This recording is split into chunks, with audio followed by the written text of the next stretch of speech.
수도권 브리핑입니다.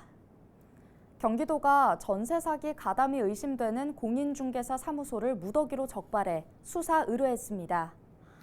도는 지난 3월부터 석 달간 악성 임대인의 물건을 2회 이상 거래한 전세 사기 의심 공인중개사 사무소 61곳을 점검해 21곳에서 27곳을 적발했다고 밝혔습니다.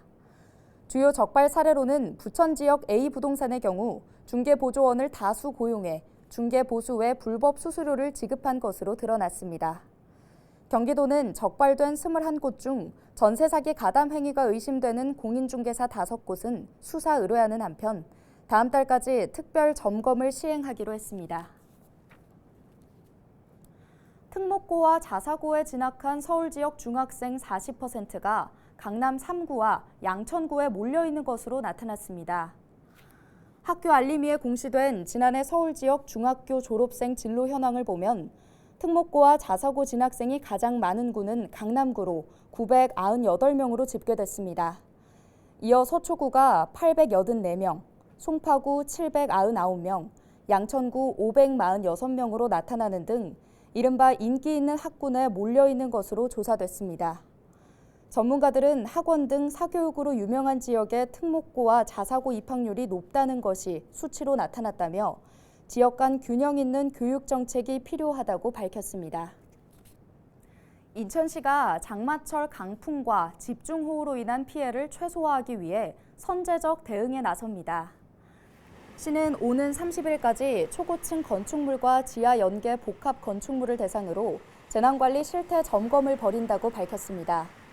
초고층 건축물은 50층 이상 또는 200m 이상인 건축물이며 지하 연계 복합 건축물은 11층 이상이거나 수용 인원이 5,000명 이상이고 지하 역사 또는 지하도 상가와 연결된 건축물입니다.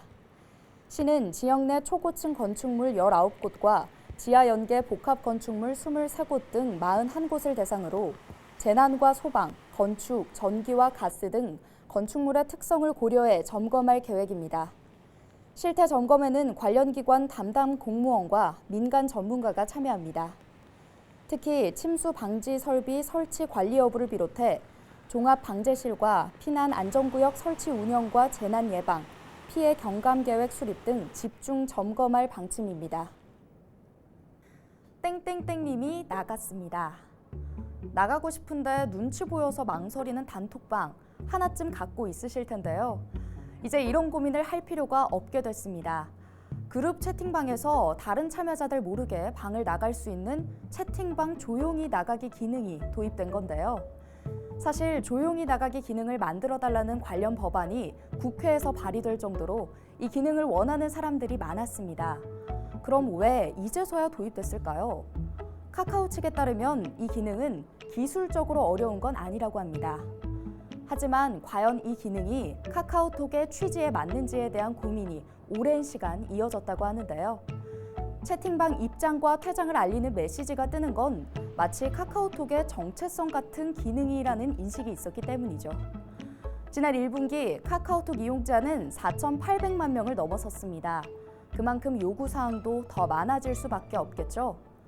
카카오톡 측은 이용자가 워낙 많다 보니 작은 기능을 하나 넣는 것도 쉽게 결정할 수 없다고 합니다. 4,800만 명의 입맛을 모두 다 맞추긴 어렵겠지만 국민 메신저로 자리 잡은 만큼 국민들의 작은 목소리도 귀담아 듣는 배려가 필요하지 않을까요?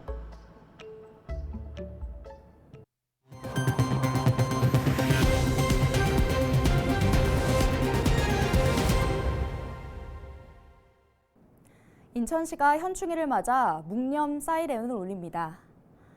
이번 경보는 제68회 현충일을 맞아 조국 수호를 위해 헌신 희생하신 순국 선열과 호국 영령을 추모하는 현충일 추모 행사에 맞춰 전국적으로 실시됩니다.